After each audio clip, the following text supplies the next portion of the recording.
Mr.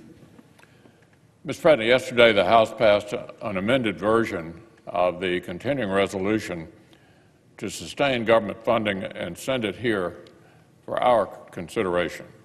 In addition to giving the entire federal government the necessary resources to operate into the new year, this legislation also provides much-needed investments in disaster relief for hard-hit communities and in our national security, particularly the integrity of our borders. In my view, this legislation that would be quite uncontroversial in a more normal political moment, in a moment when both parties put the obvious national interest ahead of any personal spite for the president. I support the additional border security and disaster aid that the House added to the bill, and I'm proud to vote for it. Now, Mr. President, it's not a radical concept that the American people's government should be able to control the people and the goods that flow into our country. It's not a radical concept that physical barriers play an important role in achieving security, unless there's a caucus of lawmakers who go to bed at night with their front doors wide open that I'm not aware of. What is radical, Mr. President?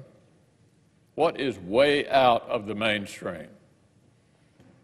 Is this absurd premise of the open borders far left that achieving basic stability and law enforcement on our southern border is somehow in itself without compassion or discriminatory or immoral?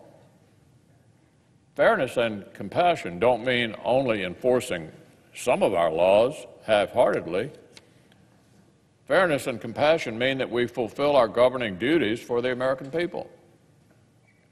And if we continue to throw up our hands and tolerate a status quo that is allowing too many drugs and dangerous criminals to travel freely into our land, then this federal government is not doing its duty. The facts are clear on this.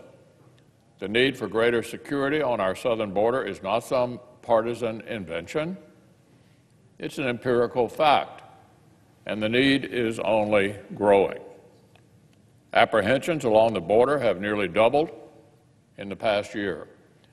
The men and women of the Border Patrol are encountering greater numbers of gang members and individuals with criminal histories, more family units, more seizures of cocaine and fentanyl.